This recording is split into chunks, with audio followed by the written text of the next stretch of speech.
Hi guys, welcome to another episode of Hanging Out with Dee. I'm Dee Harris, and today we're going to be hanging out with Stavros. Come Stavros. Thank you for having me. Stavros is from Live Your Way Thin. That's a company he started, and it's all about getting in a good shape for the new year. It's about getting in a good shape for the rest of your life. Exactly. Right, so we're really excited to hear what you have to say. So you were born in Greece?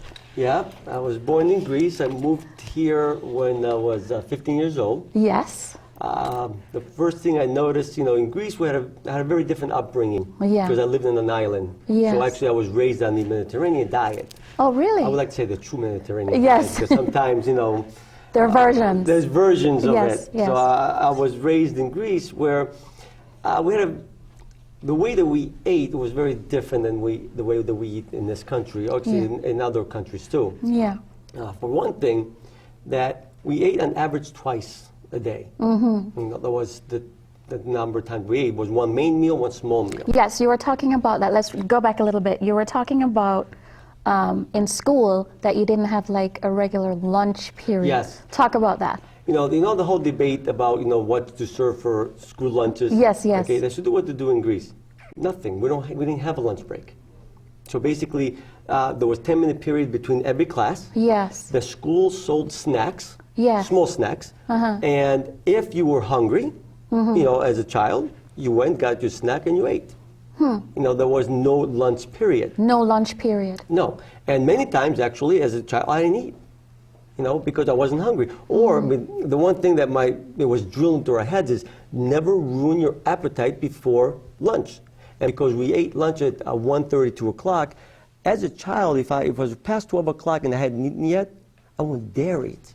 Because I had to go home, I had to make sure I had Oh, you to be went hungry. home for lunch? Yes, actually the school was over around 2 o'clock. It was Yes. 1:45 if I remember correctly. So you would hold Yes, we stayed a little hungry, we went home at 2 o'clock. to make sure your appetite was ready for what Exactly. mom was making. And something magical happens when you're hungry. You don't care what your mother cooked. You eat anything. Exactly. Because you're Everything hungry. tastes great. You're not picky. Nope, you're not picky. And usually in Greece, in the cities, we ate a big lunch Yeah. and then a small dinner. Yes. And I know a lot of people say that you should be eating a bigger meal during the day and a smaller meal at night because they look at the Mediterranean diet, and a lot of cultures do that. Yeah. But if they look a little closer, they realize that in the villages, we ate a smaller lunch and a bigger dinner. So the question is why?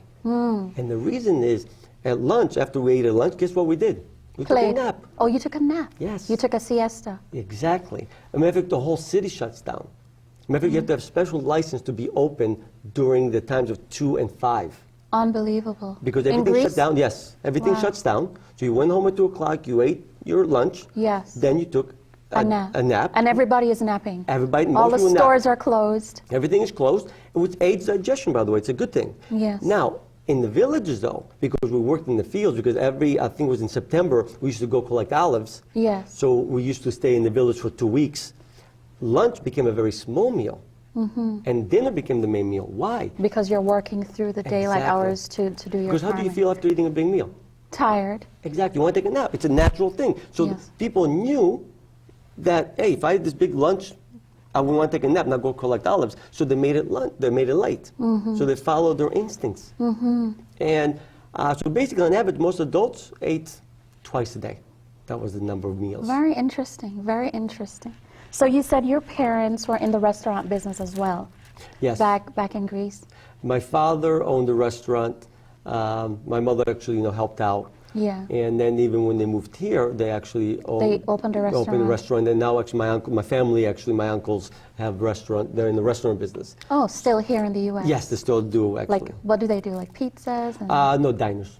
oh, they have a Yeah, diner. they had American a diner, and they diner. had a catering hall too, weddings. Yeah. And you were giving me some interesting stats. You said that in the 1980s, Greece had the longest lifespan. Yeah, fourth longest lifespan. Yeah. During the same period, they were ranked number 1, number 2 in smoking and drinking. So the study I was reading said that if Greeks had cut down the smoking and drinking, they could actually be easily number 1, number 2 in the world. So in spite of the fact that we're smoking so A lot much, of smoking and drinking, they were Yes. still the top four. top four because of the lifespan. way that we ate.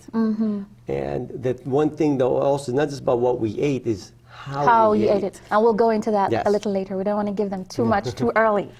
Okay, so you came here when you were 15. We were talking earlier about change, about cultural differences. Yeah. So what was that like when you came here? Well, for one thing, people don't touch as much as we touch in Yes. Greece. Or You know. Jamaica. Yeah, exactly. Yes. And you have to get used to it a little bit. Yes. Like in Greece, when we're sitting with even guy friends, it's not unusual for guys, as we're talking, touch their leg. Definitely, It's definitely. something very normal. Yes. Where here, touching, it's not. You still touch, but not. It's not nearly the as same. much. Yes. And also personal space. Personal space is a big deal in the U.S. Yes, in Greece, you talk to each other almost on top of each other, like Yes. you're so close. You're like, where That's the same here, in Jamaica, people it's like would up in your face. move back. Yes. As I'm moving closer, Yes. they would move back. Yes. Obviously, I've been here long enough. Yes, know to better understand now. the differences. Yes, so we don't scare them too much. So now when I go back to Greece, when I you have go to back get to Greece, used to it, like- they're like coming up in your Yes. face, and you're like, bro, whoa, there's some like, give me a personal little personal space. Yes. here. That's really funny. So you were talking about, you said you had a degree from the culinary arts Yes, degree. I went to the Culinary Institute of America, graduated in 1992. Yes. Because, being in my family in the restaurant business, Yeah. everybody just thought that it would be a good career for me to follow. Correct. Which, I enjoyed it. Yeah. But I can't say I enjoyed it to make it. It didn't feel like a passion, no. it wasn't a passion. I enjoy cooking. It's very nice. Enjoy eating. But it wasn't a passion. Yes. And it was when I was in school and I started training for myself. Yes. Where I realized that not necessarily, I enjoy working out myself, but I realized a lot of trainers don't understand the average person who does not like exercising. Yes. Because I didn't get into the exercise field because I love exercising. Yes. I got into the exercise field because I realized due to the lifestyle we live here, exercising becomes important. Where in Greece, we didn't even have a gym. There was no gym in What? the city. But everybody was, like, out of 350 kids in my school in Greece, literally three, were overweight. Everybody else was Literally 3 in the entire overweight. school. Out of 350 kids. With no gym and no gym, exercise program. because our everyday lifestyle kept us in shape. Where unfortunately in this country, due to modern conveniences, we're not as active. That's why exercising becomes important. So important. Exactly. So important. And what I found was a lot of trainers, they did not understand the average person who does not like exercising. And they were doing programs which was very hard to follow. Yes. And that happened to me, and that's why I decided, something, You're going to switch your career. I'm going to switch my careers. I'm going to get into this field because I think that there's a need, somebody like me who does not like exercising, how to get into an exercise program. Got it. All right, guys, it's time for Dee's Life Questions.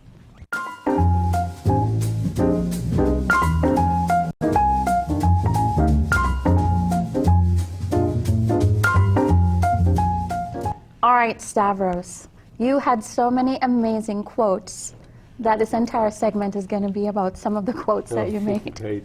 All right, so you said no one has a weight problem. They have a behavior problem. What does that mean?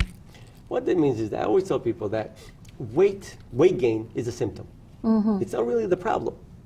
Because the true problem is your behaviors. Your behaviors is what got you overweight, if you're overweight. Or whatever problem you have. It's your behavior that got you there. That got you, exactly. So focusing, I always tell people that if you focus on weight loss, Yeah. you're actually focusing on the symptom. You're not going to solve the problem by focusing on the symptom. You're going to focus on what caused you to have the symptom and how do I eliminate that. So behavior is the problem that we need to figure. So let's say somebody is overweight. The first thing I look at is what other behaviors that contribute to them gaining weight. And then how do we change those behaviors so they can lose the weight and keep it off. So when you say that weight gain is not the problem, what you're saying is that the weight itself is a signal to us that something is wrong. Exactly. Got it. Exactly. All right, you said you must change the way you think before you change the way you live. Yes, because the way you live, in other words, if you always think to yourself that, I was always meant to be overweight, Yes. doesn't matter. Or you're big boned. Oh, big bone, yeah. it doesn't matter what the trainer tells you or what the dietitian tells you to do. You can always, you can actually sabotage yourself because who you think you are, subconsciously you make sure that you are that what you are say. what you say. Oh my goodness. And that is why you got to change the way you think. So you have to start thinking of yourself. You know something? I am a thin person. Even if you're overweight. Even if you're overweight. You state what you want to be. Exactly. In the present. And eventually. Not I want to be thin. Exactly. I am thin, regardless of what you look like in the mirror. Exactly. That's powerful. And then slowly what happens, you start changing the way you think of yourself, and you start changing your behaviors, and before you know it, all of a sudden you become what you say. Because I think you always become what you think about most of the time. That is correct. And I think this is not just in weight loss, in everything Every in life. aspect of your life. Every aspect. There's a quote, I don't remember who said, but it says, I think, therefore I am. Yeah. So it talks about your thoughts, therefore becomes what you say, and what you say or declare becomes who you are. Exactly. So that's powerful stuff. You said, fear makes us dumber. I love that. Why do you say fear makes us dumber? Because fear puts us into reactive mode instead of thinking mode. Okay? Basically, when you're afraid, there's no time to think. So you react. So if somebody tells you, which unfortunately they do tell you, that if you miss a meal, you know, you can go into starvation mode. You get really scared. You get scared. They tell you You start can, shoveling the food in your body. Exactly. So then you find whatever you find in front of you, eat, because hunger is a bad thing. It's going to eat up your muscles. It's going to put you into starvation mode. Yes. And make you gain weight. And makes you gain weight. And we end up doing the one thing that makes us gain weight. So fear puts you in a reactive mode, so you don't think, and it's easier, unfortunately, for marketers to sell you. Exploit that. So you're saying the reverse is true. Yes, I say that. Hunger doesn't make you gain weight. It doesn't do any of those. No, missing a meal does not slow down your metabolic rate. It does not put you into the starvation mode. Unless, of course, you don't eat for 3 or 4 days. I mean, correct. Nobody's talking about not eating for that long. Yes. You know, we're talking about, making a choice. Yes. To allow your body to experience the feeling of hunger instead of just eating. Okay, got it. Yeah. All right, guys, it's time for I Don't Like That, Mom.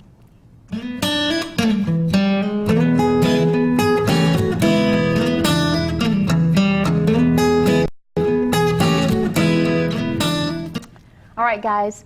So Stavros, this is a section of the program where we talk about what's one of the things that get on your last nerves, and you said that you don't like it. You don't like how Americans eat so much. Yeah, and I think the reason we eat so much is because basically we have stopped paying attention to our bodies. We no longer listen to the hunger mechanism. They're telling us you gotta eat breakfast, you gotta eat lunch, you gotta eat dinner, you gotta have snacks. You gotta in between. 5 meals a day. You gotta eat constantly. Yes. Because if you don't eat, your metabolic rate's gonna shut down and you're gonna go into starvation mode. So what happens, they put so much fear into people into thinking that you gotta eat. And that is why we're overeating, because we stop listening to our body. Now, of course, you have all these formulas of how many calories somebody should be eating. The 2,500. Yeah.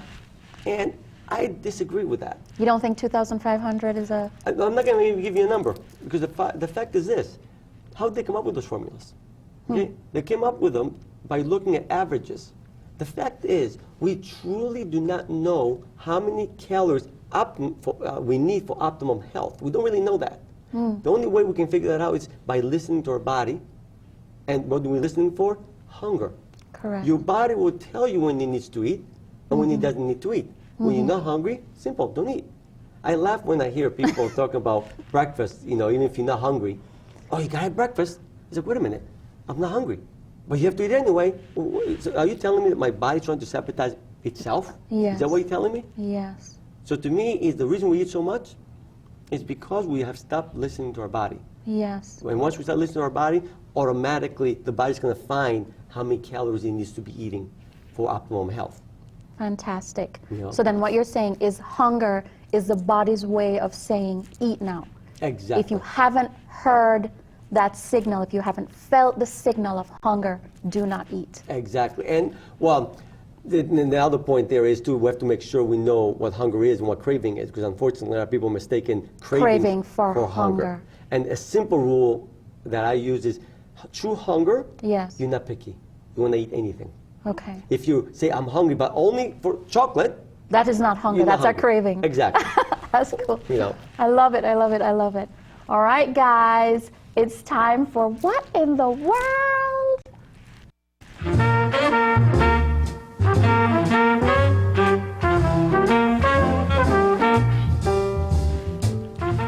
All right, Stavros, what in the world? You said your what in the world was what's happening in the food industry. What in the world?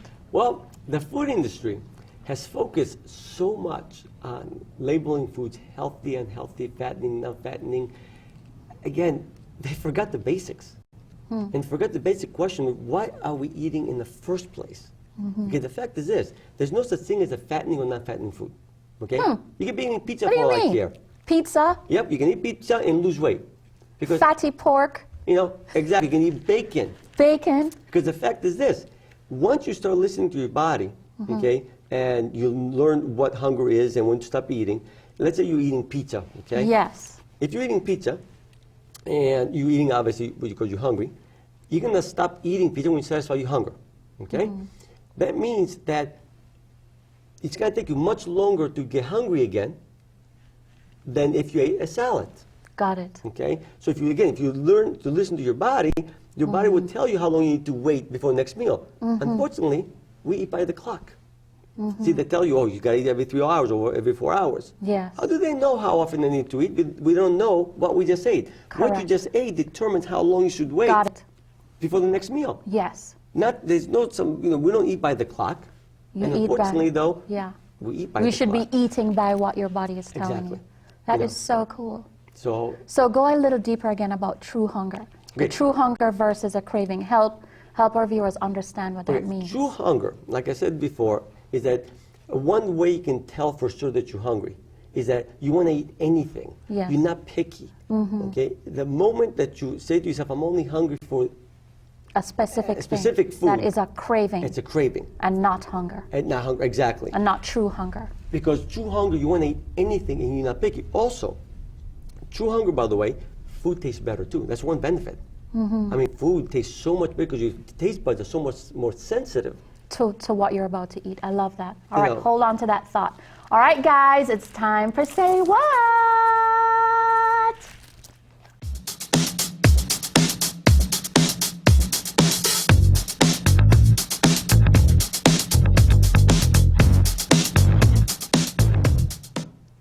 All right, guys, welcome to Say What. You know, this is a segment in the program where our masters get to teach us a little bit more and go a little bit deeper into their area of expertise.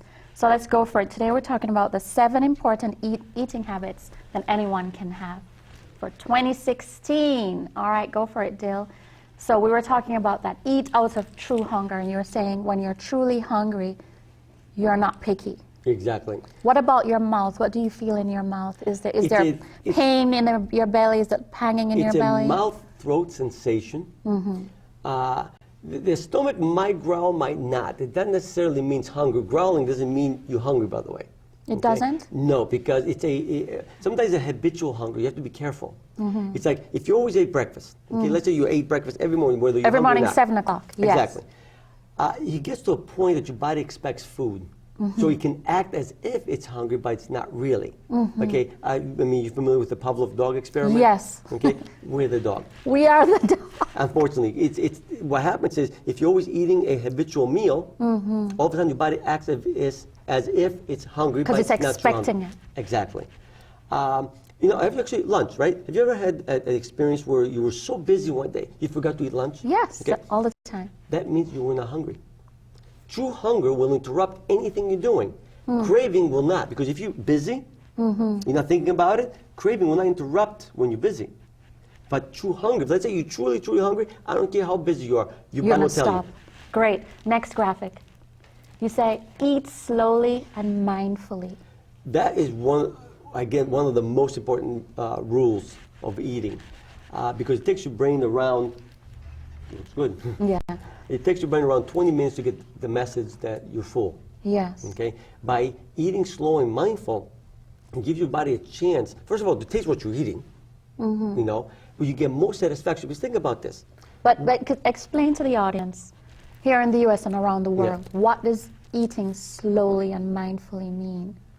Does it mean don't talk to anyone? Does it mean Okay. literally eat, chewing your food It slowly? means when you're eating, pay attention to the taste of the food, whatever you're eating.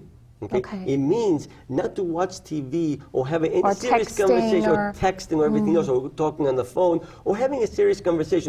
You can have a little chit chat, obviously, but no serious conversation which requires you to be focused on the conversation. Because if you focus on the conversation, you're not You'll focusing overeat. on the food.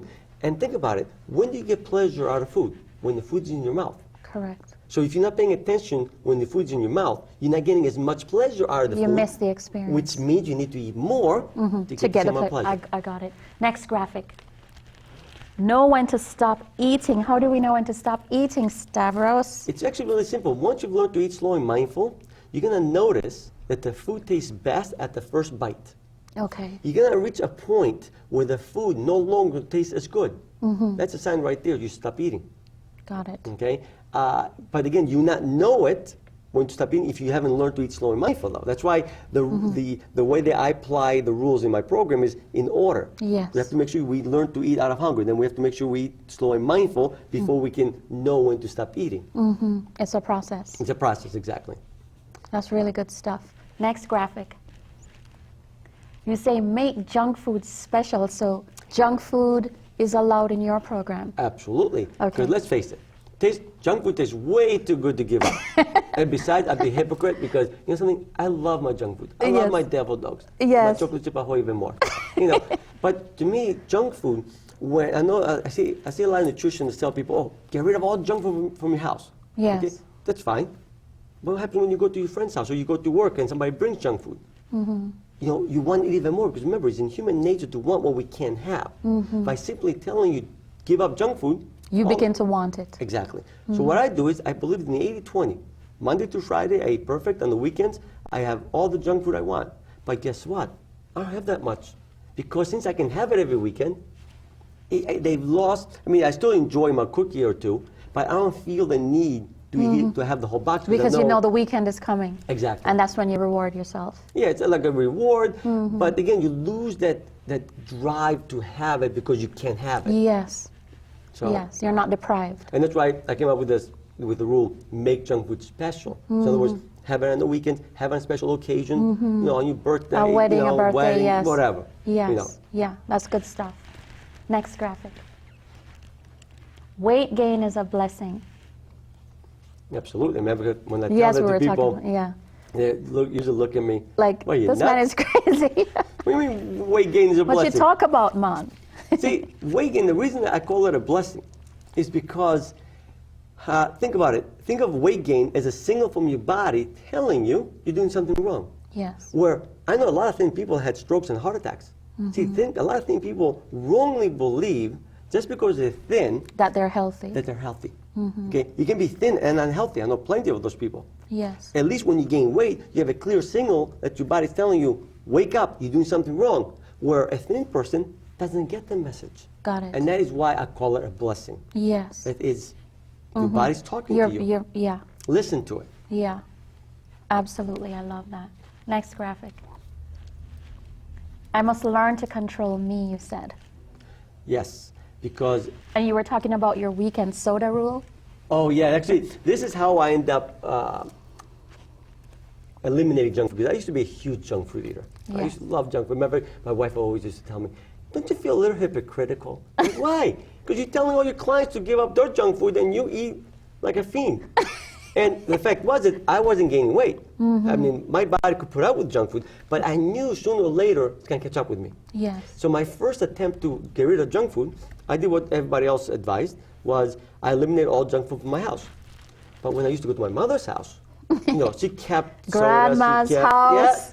Yeah, I used to go overboard. Yeah. And I realized, wait a minute, this is not working. No. I need to learn to control me, not my environment, because my environment is not always under my control. Yes. So what I did was, I made a rule. I told my friends and family, from now on, Monday to Friday, I don't drink soda. I started with soda, by the way. Yeah. Weekends, I can have all the soda I want. But if you see me drinking soda during the week, I have to give you $20. So it was like a bounty on myself. That's very cool. And that's how I gave up soda. And I remember actually the first weekend, I went overboard on soda. Second weekend, I had some soda. The third weekend, I forgot. Monday came around, and I'm like, wait a minute. You didn't have soda. Yeah. So cool. Next graphic.